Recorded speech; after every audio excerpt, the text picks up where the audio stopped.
Hello everybody, and welcome back to Roads Yet Traveled. We are still doing our little checkup, hanging out with Marrowyn. I don't know, man. Names are hard. Language is weird. It's all just an illusion anyway. But we are doing things. Someone went to the door. Well, someone knocked the door. Marrowyn's checking it out. Marrowyn slowly turns to the door before sauntering over to check who it is. You gonna let me in, or? Oh, Officer Maruk, you're late. Late, Doc. It's 2 minutes past the 15th mark.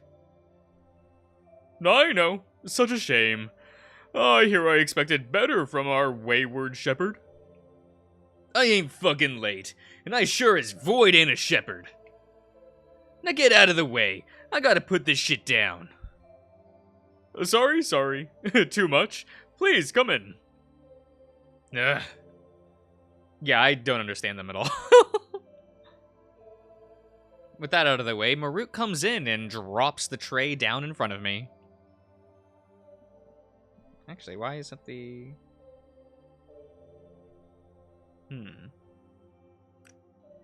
The audio mixer is not letting me change.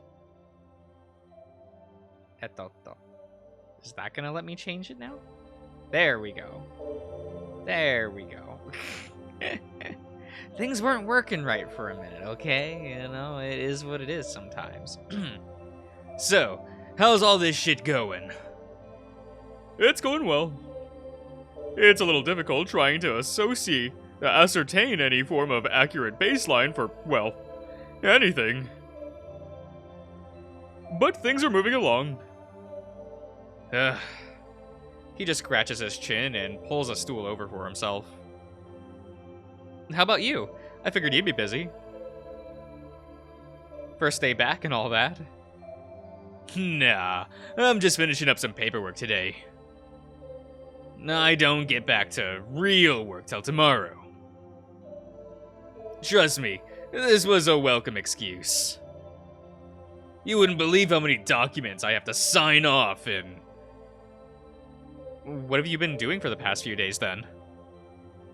What do you mean? Watching you is a full-time job. Anyways, most of this is all new. I only found it when I got back to my office this morning. At least, when I'm there, I can work a bit faster. There are no distractions. You get distracted? Perish the thought.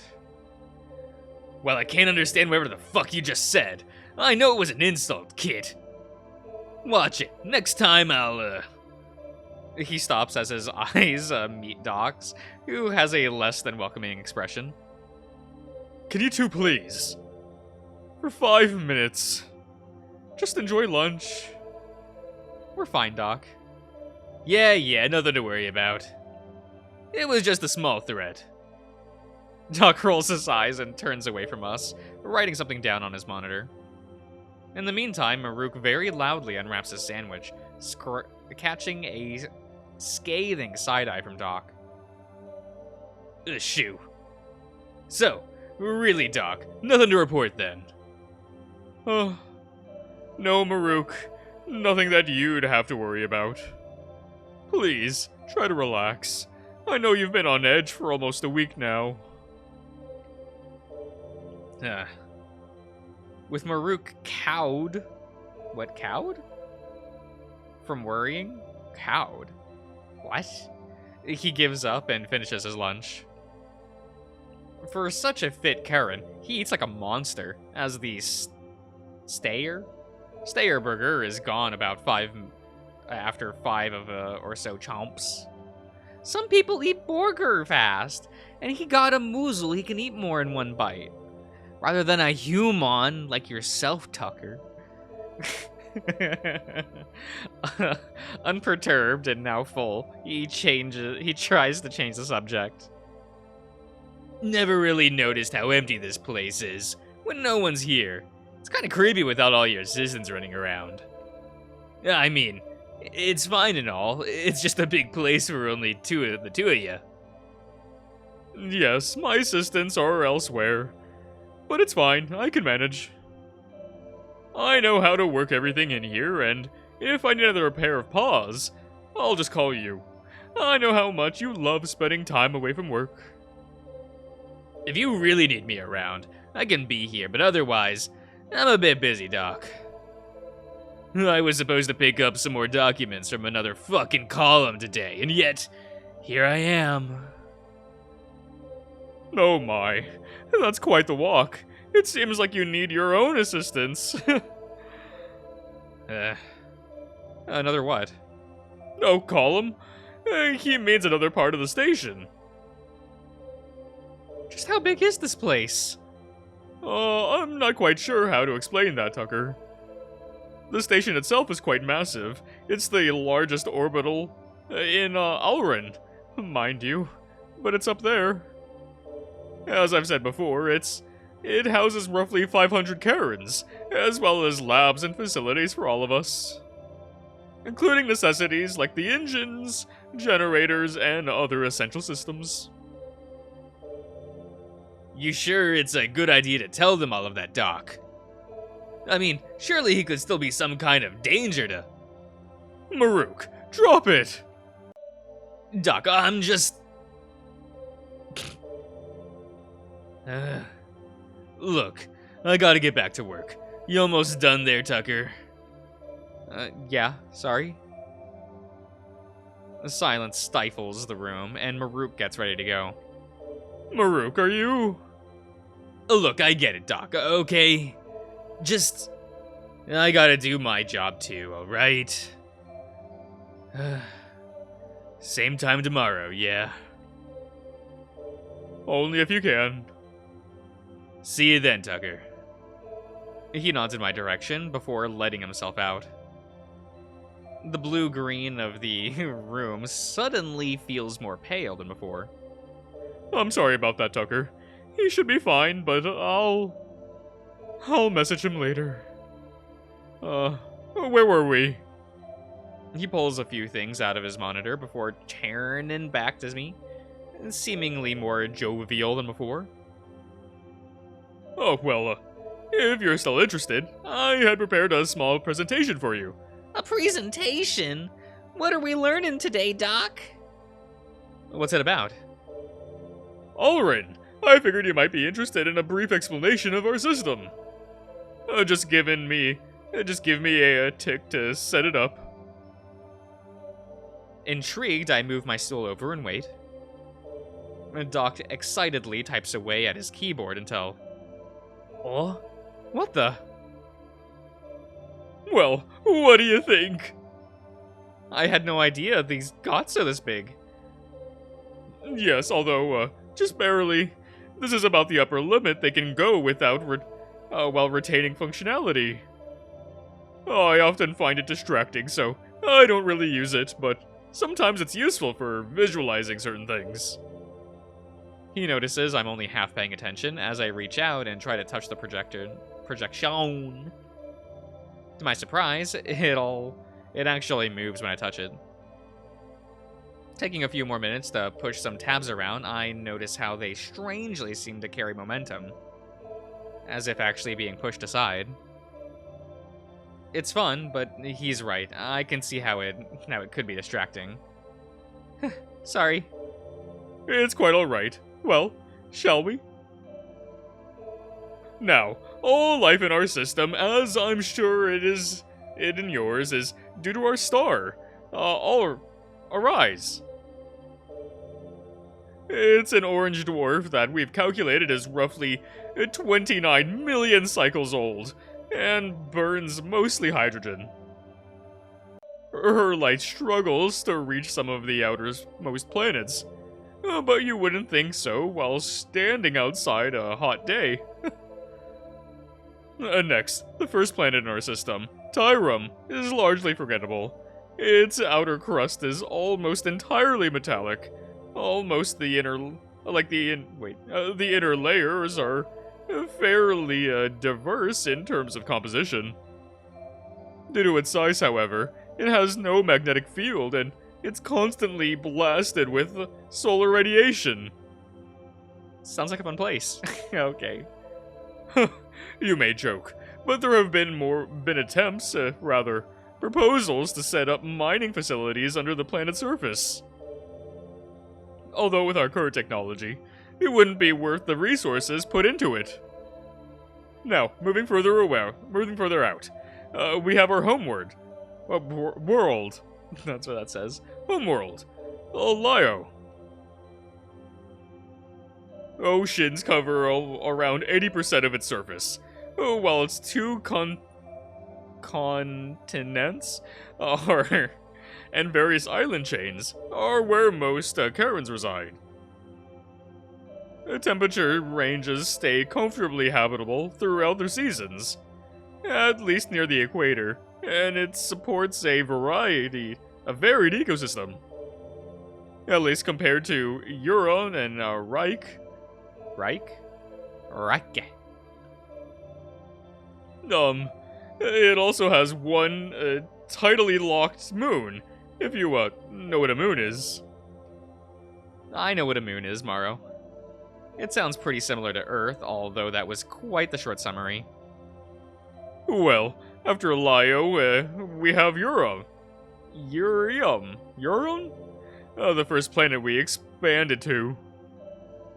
It's a desert planet, but, Agricultural? Advancements have made it far more habitable. That being said, it's still covered in sand and dust. It didn't even have its own oceans until they were dredged from under the surface. And while the atmosphere is perfectly fine, most people live in the city to avoid the dust storms. That's where Marrowyn is from, right? Yes, indeed. I know he doesn't talk about it much, but I think he's proud of it. Urium has a history of being an almost inhospitable frontier planet, and its people take that as something to be very proud of. Even if they are quite a few generations out of it. After Urium, we have Furum, a similar desert planet, although there's an issue with the stability of the planet's core, making even small habitable adjustments no easy feat. For now, and the foreseeable future, it just houses some scattered mining operations, and there's supporting infrastructure. The fifth planet in our system is Marrowyn. The planet itself is fairly uninteresting, being a helium-based gas planet. However, one of the moons proved to be quite the surprise. The moon Reich was found to be almost covered in land masses and ice, and using at the time, experimental technology, we turned it into a lush paradise. Huh? What do you mean?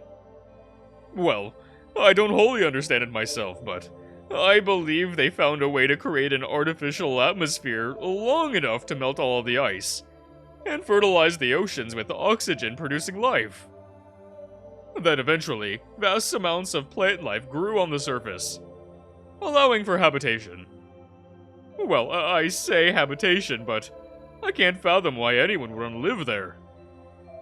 Their experiment worked a bit too well, and Reich has one unfortunate downside. It's always raining. Wait, always? Like, it never stops? Correct.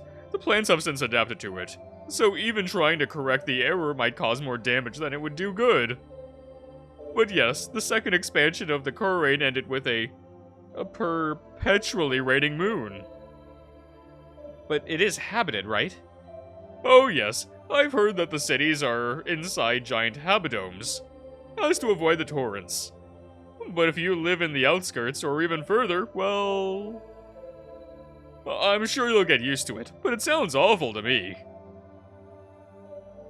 It sounds kind of peaceful, but I'm sure it would get annoying, yeah. Now, where were we? 1, 2, 3, 4... Ah, yes! The sixth planet in our system is Novale, which just happens to be where we're located. We're orbiting a planet? Correct. We're in a geostation orbit right below the exosphere, so as to not accidentally get too close to its rings. The view from up here is truly otherworldly.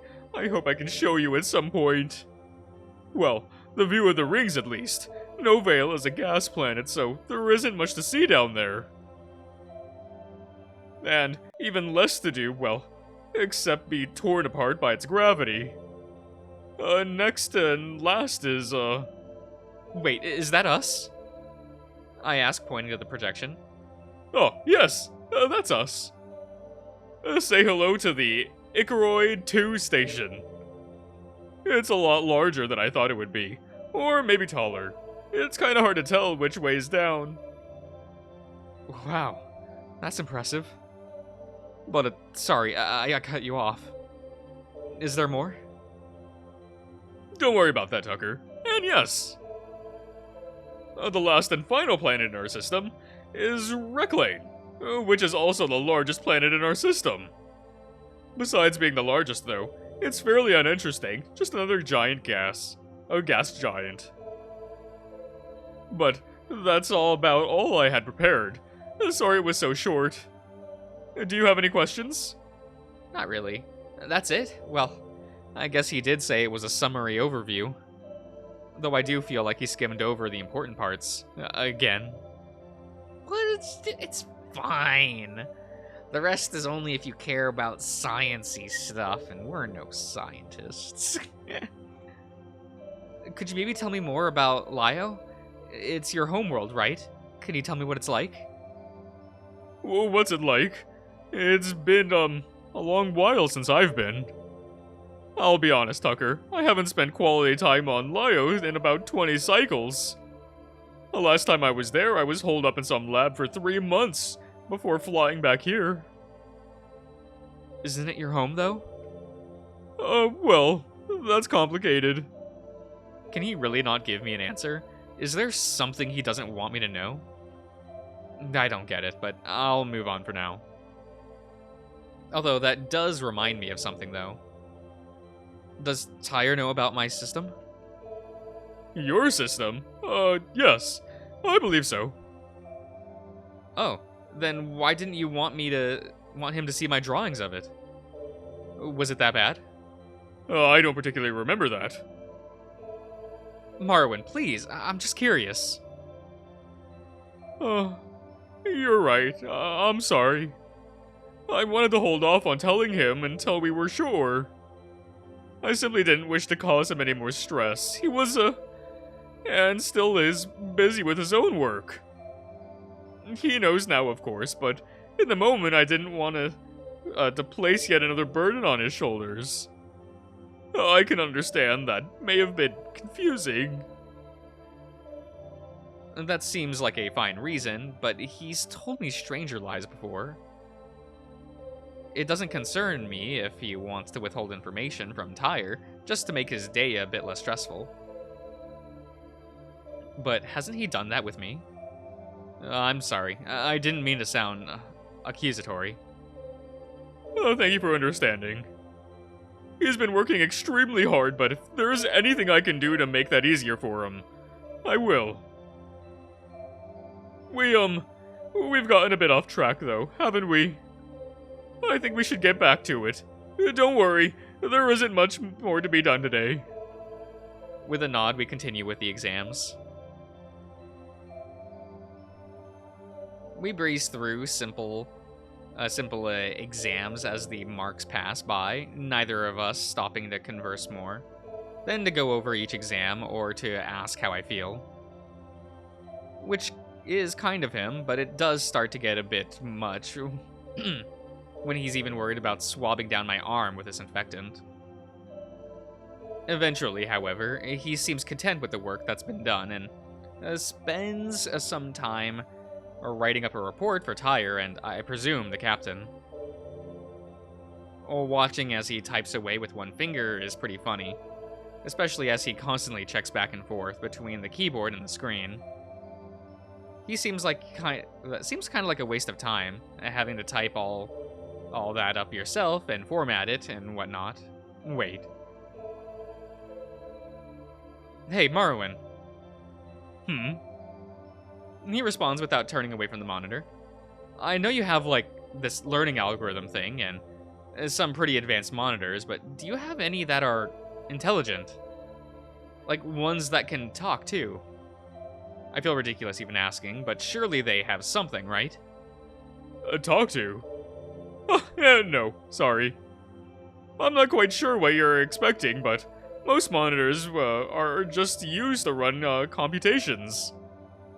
While there has been some amazing strides in the development of neural languages in recent cycles, I don't believe there are any that are that impressive. Professor Seno's work on neural pathways is about the most advanced thing we have. And you're talking to me, so... that's about as close as you can get. I guess he's right. I'm still a bit disappointed, nevertheless. And Doc, however, starts to wrap up his notes as the day draws thin. I think that's about enough for today. Tucker, we should be able to finish things up tomorrow. Are you ready to go back to your room? I promise that things outside should have calmed down for now. As we step out, I notice that the lights have dimmed and the hallways are empty. Seems he was right.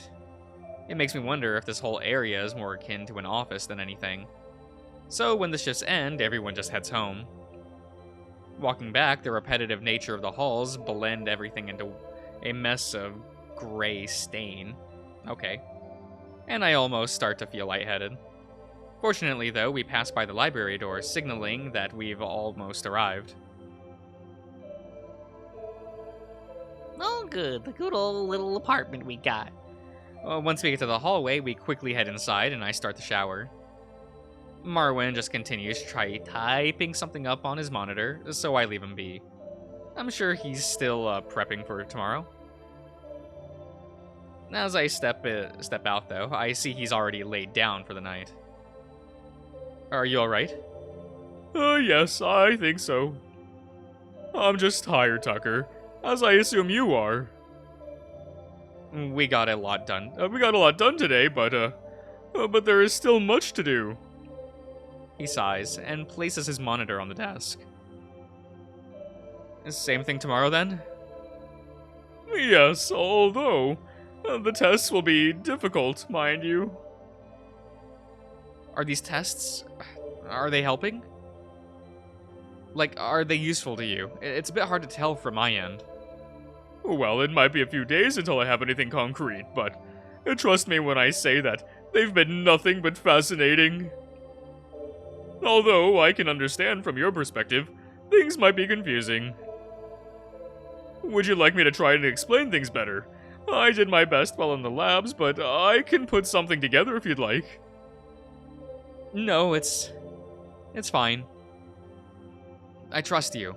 I'm just a bit out of my depths here. I think I'm pretty tired, too. You were right to lay down. I suggest you do the same. We need to get up early tomorrow if you don't want a repeat of what happened today. Right. Okay. Good night, Marrowyn.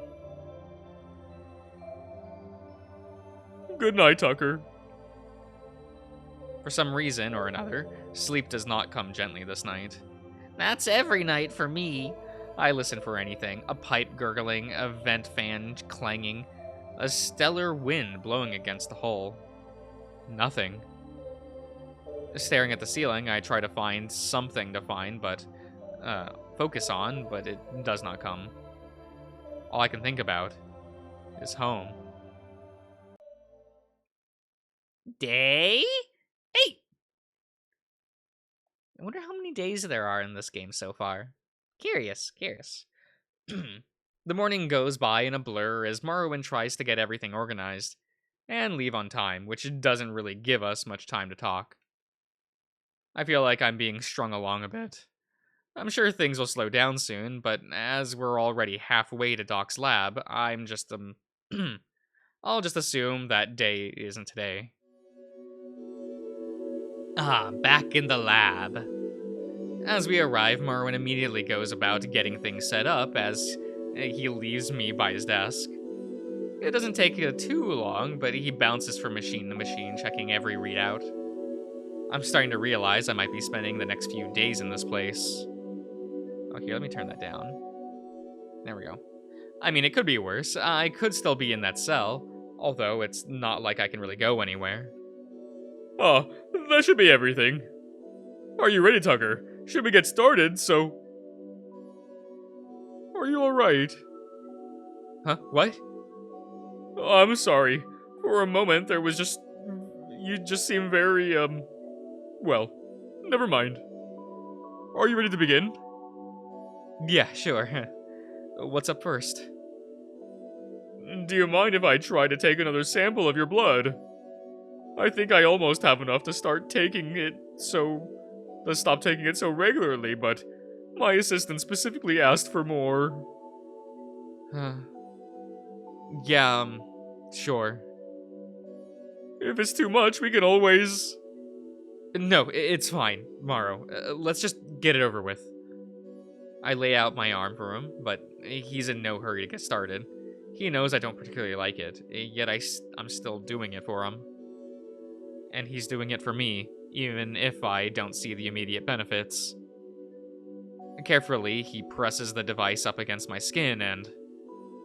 Aw, fuck. He pulls the device back away, and a small amount of my blood drips from its teeth. What happened? Are you okay? I think you missed, Doc. It stings a bit. Can you get something to cover it? Right, of course. He bounds away, quickly clawing through one of the drawers, before coming back with a small roll of gauze. Gently, he almost caresses my arm as he deftly covers the wound. His flustered form closes in to tie the bandage, and I once again feel breath on my chest. Okay, the panting making it much, much worse. I can't believe I made such a simple mistake. I'm so sorry. Are you alright? Morrow, are you okay? By the heart, are you okay? What happened? What do you mean? Your face is completely flush. I think it's getting worse. No, I'm fine, Morrow. That's a normal human thing. Yep, right. Just a normal human occurrence. He gently rotates my head left to right, looking at it from different angles. I try everything in my power not to look him in the eyes, as my face is definitely not getting better. I had thought I'd noticed this before, but I was unsure. May I ask what caused it? You did. No, wait, why did I say that out loud? Oh, of course. Is it a pain response of some kind? I swear last time I did this exam you were fine. Your heart rate spiked as well. I don't think I could get out of this one. No, Morrow, you were kind of close to me and were very warm. And your fur brushed up against me and as you were bandaging me and... What are you, Oh. There it is. Yeah. Oh. Great, now he's blushing too. His eyes dart back and forth behind his cute half glasses. Adjusting his collar, he tries to turn away. He's breathing just a bit too loud and a bit too heavy to be fine. I should apologize. What?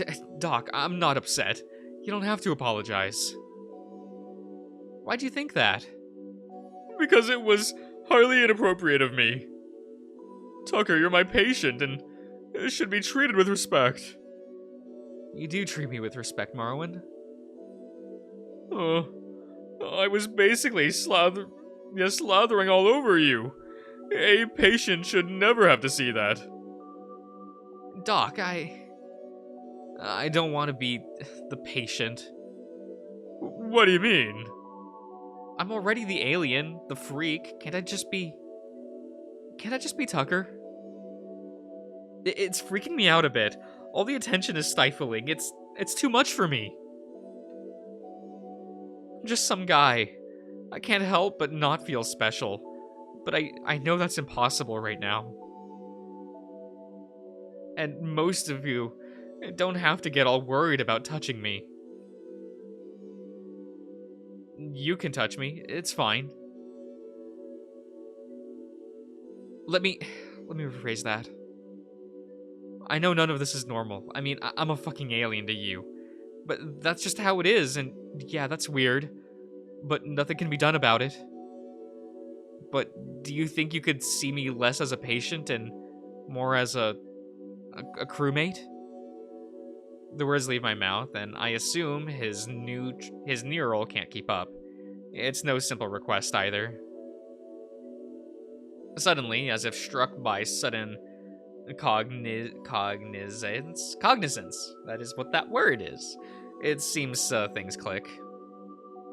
Oh, Tucker, that must have felt overbearing. I'm sorry, I hadn't even realized that I had been doing that. I'll make an effort to not do that again. It's fine, Marrowyn, but I appreciate it. No, of course. He rubs his head with a massive paw, unsure of what to say. And since no words seem to come, we continue in a palpable silence. Aw. Okay. We're gonna end the part here, everyone. So I hope you've all enjoyed, and I'll see you guys around.